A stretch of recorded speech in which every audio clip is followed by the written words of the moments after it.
মানুষের সৌন্দর্য সারা জীবন কখনোই স্থায়ী থাকে না। একটা সময়ের পর দেখা যায় সেই সৌন্দর্যটা চলে গেছে, কিন্তু শুধু মানুষের থেকে যায় সুন্দর ব্যবহার আর সুন্দর মন মানসিকতা। আপনি অনেক সুন্দর, কিন্তু আপনার মন মানসিকতা তেমন ভালো না, তবে আপনাকে সুন্দরের খাতায় ধরাই যায় না। কারণ একটা সময় দেখা যাবে আপনি সবার থেকে সৌন্দর্যে এগিয়ে থাকলেও একটা সময়ের পর আপনার সেই সৌন্দর্যটা আর ধরে রাখতে পারেন নাই। কী লাভ হবে সেই সৌন্দর্যের কথা বলে, যে সৌন্দর্যটা চিরস্থায়ী হয় না, সারা জীবন থাকে না, থাকে শুধু ভালো ব্যবহারটাই।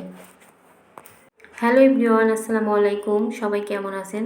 আশা করি সবাই ভালো আছেন এবং সুস্থ আছেন। তো সকাল সকাল সচ্ছল বাবা বাজার নিয়ে এসেছিল, কিছু বাজার করার দরকার ছিল, সেগুলোই আমি ঘরের কাজগুলো গোছাচ্ছিলাম, সেজন্য বাজারগুলো আর বের করা হয়নি। তো ভাবলাম আপনাদের সঙ্গে একটু শেয়ার করি। তো এখানে পেঁয়াজ শেষ হয়ে গিয়েছিল বাসায়, তো সেগুলোই নিয়ে এসেছিল, আর অল্প কিছু সবজি আর কিছু মাছ নিয়ে এসেছিল, সেগুলো এখন বের করে নিলাম।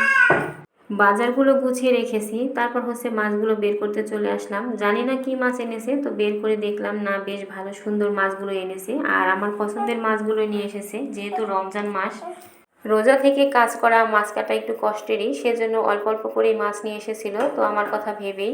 আর এই তো এখানে কিছু ছোট মাছ, এই মাছগুলো চচ্চড়ি রান্না করলে বেশ মজা লাগে। আর ওইদিকে পাবদা মাছ আর কিছু এখানে তেলাপিয়া মাছ। এই যে ছোট মাছ যারা পছন্দ করে, বাজারে গেলে তাদের শুধু ছোট মাছই কিনতে ইচ্ছা করে। আর এখানে তেলাপিয়া মাছগুলো কেটে নিয়ে এসেছিল। অবশ্য এই মাছগুলো আমি আনতে বলেছিলাম, বেশ অনেকদিন হয়ে গেছে তেলাপিয়া মাছ খাওয়া হয় না, সেজন্য আর কি।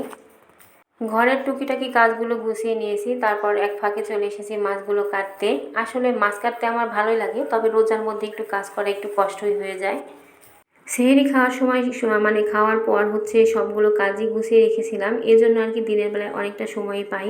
আর এই তো যেদিন কাজগুলো গুছিয়ে না রাখি, সেদিন কিন্তু অনেক কষ্টই হয়ে যায় কাজগুলো করতে। একটা সময় ছিল যখন আমি প্রথম প্রথম মাছ কাটা শিখেছিলাম, তখন আমি ছাই ছাড়া একদমই মাছ কাটতে পারতাম না। তো এখন কিন্তু আমি ছাই ছাড়াই মাছগুলো কাটতে পারি, তেমন বেশি কষ্ট হয় না। তো এখানে মাছগুলো আমি একে একে কেটে নিচ্ছিলাম। এই যে যখন মেয়েরা অবিবাহিত থাকে, তখন মাছ দেখলে কেমন নাক সিটকায়, কিন্তু খেতে কিন্তু ভীষণ মজার লাগে মায়ের হাতের করা মাছ। আর এই যে মাছ ছাড়া তো মেয়েদেরকে মানে রান্না করে আর কেউই খাওয়াবে না, বিয়ের পরে তো কেউ খাওয়াবেই না। একটা মেয়ের বিয়ে হয়ে যাওয়ার মানে তার একটা আলাদা সংসার, আর সেই সংসারের কাজ তো তাকে করতেই হবে, সেটা যতটুকুই থাক, ছোট সংসার হোক বা বড় সংসার, কাজ কিন্তু একই ধরনের। আর প্রতিদিন আমরা প্রায় একই ধরনের কাজগুলোই করি। তো এখানে একে একে আমি মাছগুলো কেটে নিচ্ছিলাম আর ধুয়ে নিচ্ছিলাম। তো মাছগুলো আমার কাটা হয়ে গেছে আর ধোয়া হয়ে গেছে। এখন এই তো কিছুটা মাছ আমি ফ্রিজে তুলে রাখবো, আর কিছুটা রান্নার জন্য রেখে দেবো। আর এই তো এখানে মাছগুলো ধুয়ে তারপর রেখে দিয়েছি, আর এখন ফ্রিজে তুলে রাখবো।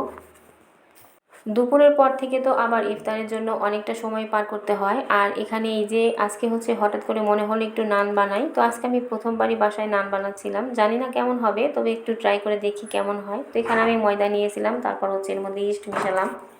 এখানে 1 টেবিল চামচের মতো সয়াবিন তেল আর একটু ঘি মিশিয়ে দিয়েছি, এতে করে ইস্টের যে গন্ধটা থাকে সেটা আর থাকবে না। তো হাত দিয়ে সুন্দরভাবে মিশিয়ে নেব। ও এর মধ্যে কিন্তু আমি একটু চিনিও মিশিয়েছিলাম, সেটা আর ভিডিও করা হয়নি। রান্না করতে বরাবরই আমার বেশ ভালো লাগে, তবে সেটা যে রান্নাই হোক না কেন, এই কথা কিন্তু আমাদের বাসার সবাই অনেক বলে যে এই লোকটাকে রান্না করতে দিলে সে সারাদিনই রান্না করতে পারে। আসলে আমার রান্না করতে ভালো লাগে, আমি কি করব বলেন। এখানে আমি ময়দাটাকে ভালোভাবে মেশাচ্ছিলাম, আর এদিকে আমার কুটুবুড়িটা এসেছিল, আর সে কাজে সব সময় ডিস্টার্ব করে, আর এখানে সে হাত দিয়ে সব কিছু করবে। এই তো এখানে আমি একটু কুসুম গরম পানি দিয়ে ময়দার ডোটা বানিয়ে নিয়েছিলাম। তারপর এখানে উপর দিয়ে একটু তেল দিয়ে, তারপর একটা প্লেট দিয়ে এখানে ঢেকে, তারপর ঘন্টা 2 মতো রেখে দেবো। আর ইফতারের আগে আমি নানগুলো বানাবো, কারণ ইফতারিতে আজকে নান খাবো মুরগির মাংস দিয়ে। প্রায় 2 ঘন্টার সময় পার হয়ে গেছে। তো আমি ইফতারির জন্য এখানে ইফতারি গোছাতে চলে এসেছি, সেই ফাঁকে এখানে নানগুলো বানিয়ে নিয়েছিলাম, আর একটা কড়াইতে সেঁকেও নিয়েছি। আর এই তো এখানে নানগুলো কিন্তু বেশ সুন্দর হয়েছিল। এখানে আমি মুরগির মাংস রান্না করেছিলাম, আর আজকে ইফতারিতে নান আর মুরগির মাংস খাবো। এটা হঠাৎ করে খেতে ইচ্ছা হলো, তো বাসায় বানিয়ে নিলাম। খেতে কিন্তু ভীষণ মজার ছিল। ইফতারিতে নান আর এই তো মুরগির মাংস খেতে চেয়েছিলাম, কিন্তু সচ্ছল বাবা বাহির থেকে অনেকগুলো ইফতারি কিনে নিয়ে এসেছিলো, তো সেইগুলো খাওয়া হয়েছে, এগুলো আর খাওয়া হয়েছিল না। তো রাতের বেলা বসে বসে আমি আর সচ্ছলবাবু এখানে নান দিয়ে মুরগির মাংস খাচ্ছিলাম। সারাদিন রোজা রাখার পর ইফতারির পর তেমন আর কোনো কিছু খেতে ইচ্ছা করে না, মনে হয় হালকা পাতলা কিছু একটা খাই। এই তো এখানে রাতের জন্য রান্না করে নিয়েছিলাম ডাল আর ছোটো মাছের চচ্চড়ি। তো সবাই ভালো থাকবেন, আবারও দেখা হবে, আল্লাহ হাফেজ।